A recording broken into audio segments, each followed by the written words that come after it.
welcome back to my channel. I'm Uniquely Mia, also known as Mia. Today we are going to tour Brooklyn Law School. So I did a previous video touring a law school. I'm going to be asking some academic-based questions, so definitely continue watching if you want to see the amenities that they show me and the answers to those questions. First, we have to get on the train, guys. It is cold out here.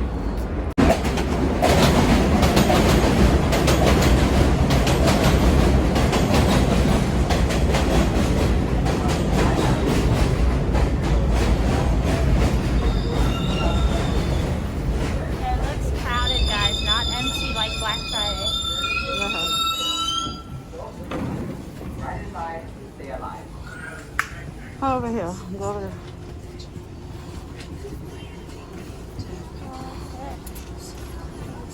I don't really expect anything. I'm trying to go in there like an open mind and let them show me what they're going to show me and tell me what they're going to tell me about the school. My main questions is like, okay, academic based, what tutoring services do you offer to students?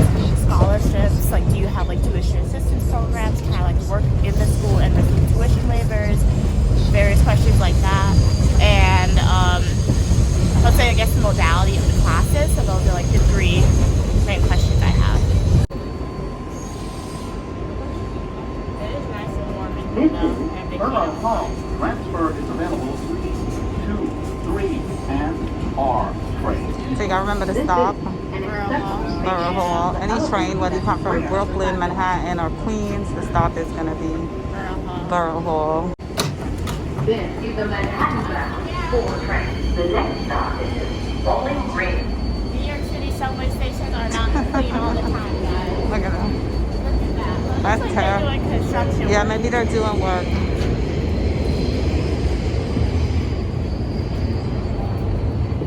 Now we're gonna walk This is the out. trains. This is the stop. Stop on Nita. Come get her. This is the stop, Borough Hall. Will she attend Brooklyn Law School? This will be her stop if she decides to attend. The train station isn't as pretty as it was for CUNY. I will say that. CUNY train station was like really bright. Look at this. This is MTA employee. Each one of them probably making 100,000. Let's see how many of them it takes to do what the one job that they're doing. Let's see. That's something I noticed. Oh, they have it blocked off. Let's see what they're doing. How many hands it takes. Oh, they're mixing. And that's about $400,000 in pay. 4 of them it takes to mix it. Look. Look at that.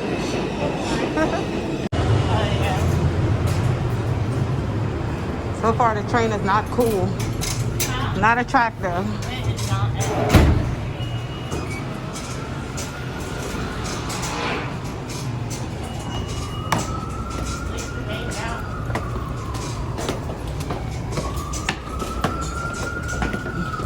It looks like you're stepping into Planet of the Apes. Only thing, I have more people around. They got the courthouse over here, another one right here. I think it's this way. What's the temperature reading?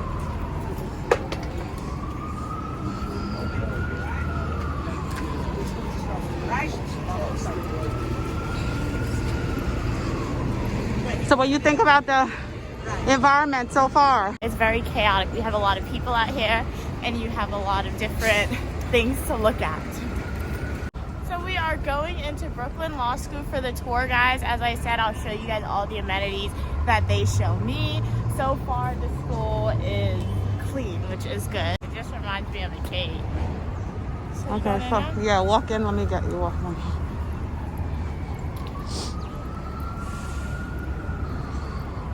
So is this the school? Is this the one that she will choose? Is this the one that will train her and get her ready for corporate world or public law? We don't know. But this is the second law school she's visiting. She's in the borough of Brooklyn. Uniquely Mia is live at Brooklyn Law School.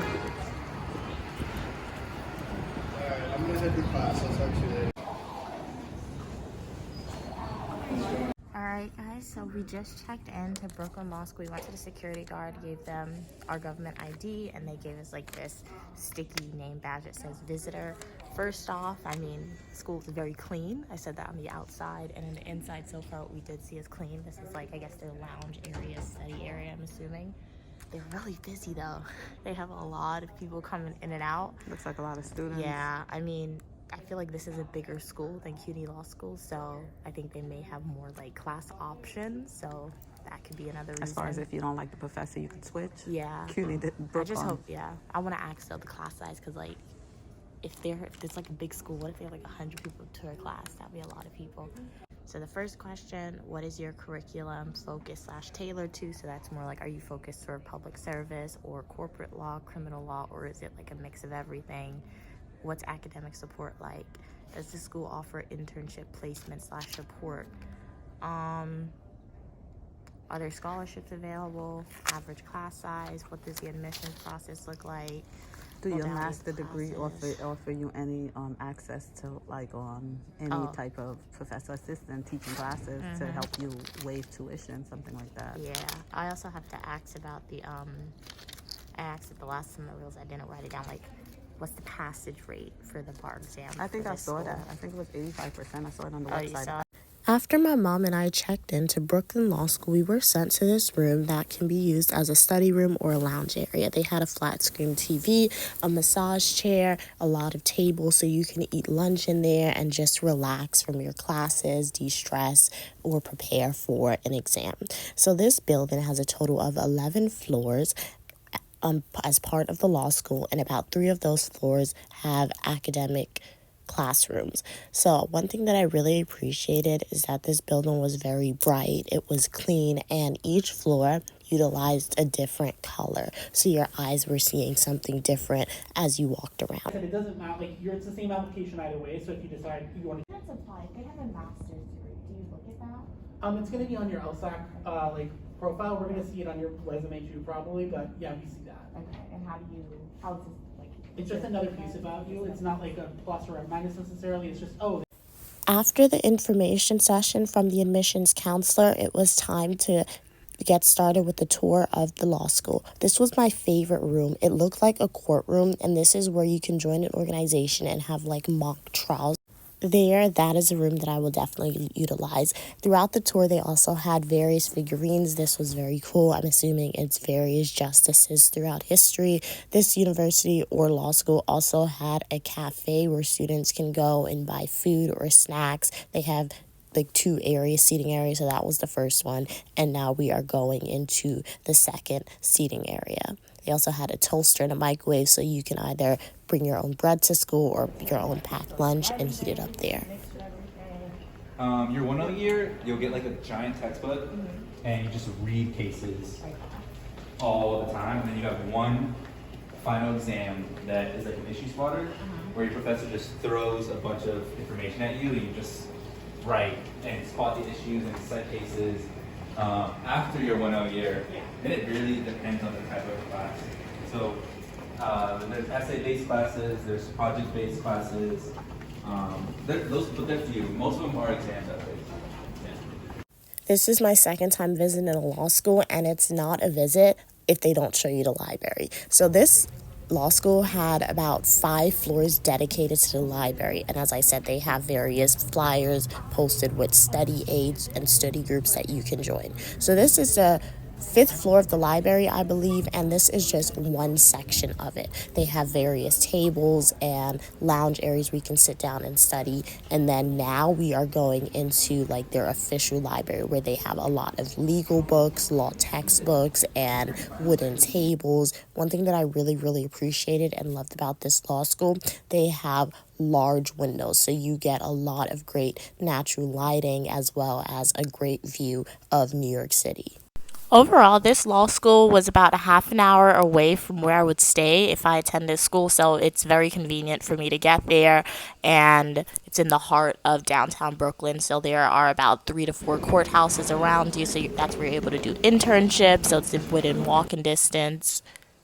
As you can see, we are now entering another area of the library. They had a lot of students today because the tour guide said that finals week was approaching, so they were studying in there. Once again, large windows. You have a great view of downtown Brooklyn, the wooden detail, wooden tables, wooden chairs. Now we are going down to the basement. This is a prayer room or a nap room that they have for students.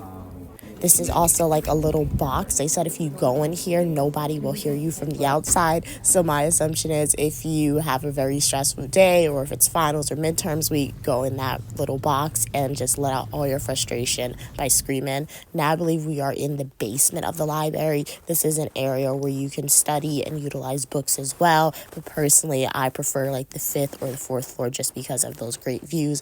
And then in the basement, they also have the admissions office as well as like I believe the career center, academic advisors, and this is the United States Constitution. In my opinion, the main downside is the tuition cost. So if I were to stay on campus, it would cost me about $100,000 per year. And if I decide not to stay on campus, tuition is about $70,000 before aid. That's about Ivy League cost of schooling, and I do not believe this is an Ivy League school. We just left Brooklyn Law School. Overall, I like the school. I mean, the scenery of it, like the architecture, really amazing. So now let's get into the questions. So this time around, I didn't really have to ask a lot of questions because they had people asking the same questions that I had. I didn't ask what the curriculum is focused on because they did like tell us about the various classes offered. It looks like they're focused on everything. So if you want to do public service law, if you want to do big law, if you want to do family law, corporate law, real estate law, etc. It seems like they have it here for you, so they offer various classes, which is nice. They did say that they do have a writing center, but it's more like professor-based writing center because they said the professor works in the writing center. They have a library research assistant, so I'm assuming if you need help with research, you go there for the library research assistant. Yeah, teacher's assistant too. Yeah, and a teacher's assistant. I'm not really a big person on TAs because that's essentially a student who did well in the class, and I prefer to learn from a professor in academic department, so TA wasn't a big deal for me, but they do have that. They also have faculty mentors, they said, student infinity groups, which are also student mentors, which once again, that was somewhat as a downside to me, but They have a lot of fellowships. yeah, they do have a lot of fellowships and like externships, which I really like. And one thing that they did mention, they mentioned something known as clinics, and they said that's built into your curriculum. And the way the academic advisor described it, he's essentially saying in your 2L year, 3L year, you'll have opportunities to apply for those organizations. So it doesn't sound guaranteed, but it seems like if you apply yourself, you have a high chance of getting them, which can help gain work experience, build your resume, and meet new people. So that's one thing that I really did like about them. They also said they don't really help you with job placement or internship placement over the summer, but they do have a website that's dedicated specifically to that. And he said they have a career center Yeah, too. and a career center, but I really like the website that you can upload your resume because my undergrad and grad school doesn't have that, but it sounds like as long as you upload and you have the good qualifications, you may hear back. To me, that sounds like a GRA position where you just send in your resume and somebody reaches back out to you. They said they do have scholarships available, such as a merit-based scholarship. So this merit-based scholarship, as soon as you submit your application, it's automatically applied. So it's good if you get the merit-based scholarship. However, they also said there's a need-based scholarship and various research assistantships and work study programs that you can get, but you can't apply for those until like after you're accepted. So in my head, I can't apply for those stuff until maybe like my 1L year, spring semester. So that means for the first semester, if I don't get a merit-based scholarship, I'm not getting anything essentially. Another main downside for me was the class size. They said class range between 80 to 100 people for like, I guess your bigger classes, so your 2L, 3L classes, and for your 1L classes, 40 to 60. That is a large class size. So if I do go to this school, I'll just have to like get over it essentially and just work really closely with my professor and make sure you ask questions. Ask about the modality of the classes, but it seems like it's traditional in-person classes for the most part. So between Brooklyn Law School and CUNY Law School, Honestly, I don't know. For me, it would factor down to cost. Do you look at the pros and cons? It seems like CUNY Law School so far is the cheapest version, And however, and the class sizes are a little smaller, but this law school, they have more of a variety of various like law programs that you could get into. I like that they have a lot of internships opportunities for students, and it seems like they help their students. Their academic support, it's a little better than CUNY in my opinion. So, and the location is really good. So I feel like if I were to get accepted to this law school and it winds up to be a little more affordable than CUNY Law School or around the same price, I could go here potentially. Yeah. What are you saying? No, Mom and I were just saying that the classes at the law school we toured, it's not like undergrad. We're saying, okay, if you don't like it, you could swap it out with a different professor. And if you don't take the class for that year, you fall behind essentially. So you have to take it when it's given to you. So rate my professor is useless, guys.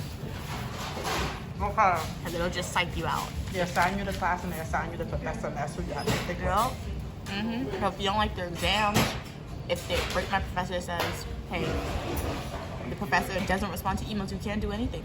You just have to take it if you want to get through law school. So I guess that's why some schools are like, I guess, student focused. They have like the professors who are hard, I guess, or nobody likes, so they just have to like work together and speak to people who took the class previously to ask them how did you get through it. I'm just assuming. I'm just assuming, but I think maybe that's why some of them are like that. So in law school, you have to do the work or fail. Yeah, that's one thing we didn't ask him. I forgot. What? It's like the grading system. What did he say about the clinics? What are the clinics? The clinics are like, I think of them like internships, the way he described it, because he's saying like, if you join a clinic, you're working with like real world people, and you're actually like applying what you learned in the classroom. And he said like you could go to the courthouse and like represent a person there. So it's like you get and the credits if you and then he yeah. said non-profit. He said you have to do up to 50 hours. No, he said Non-profit. Everyone have to do that to graduate. Yeah, everyone at the school, you have to do it to graduate. Pro bono. So the good thing about it, he said pro bono, you can start that like your first year. Like it's not recommended you go like in depth with it, but like maybe you could do like 5 hours or something probably. Your first year, and then he said during like your second year and then your third year, that's when you actively have to like work and do that. So it seems like that school has a lot of opportunities for you to grow your resume and like apply what you learn. Like my main concern is yes, academics, but two, how am I gonna get like the work experience to add onto my resume? Because like when you apply for places, they want to see what you actually did. Well, I think that's where the clinic comes in. Yeah. Because clinic, you probably be writing complaints or petitions for real life situation with people and assisting them in court. Yeah. So that was the good thing about it. But like I said, we're gonna visit more schools and we will continue to vlog the experience for you guys. And if there's any school you guys want to see, let us know. And then next year I'll be applying to the schools, and then hopefully I'm accepted to all the schools I visit. And then that way I'll make my decision based on, okay, how much money are you giving me and what will the tuition be like for all 3 years So of what's law your school. number one thing you're looking at as far as your decision making? How much I'm gonna have to pay them. So finance. Yeah, the cost of it. Finances. So yeah, I feel like the cheapest school regardless is gonna be the first school we visited.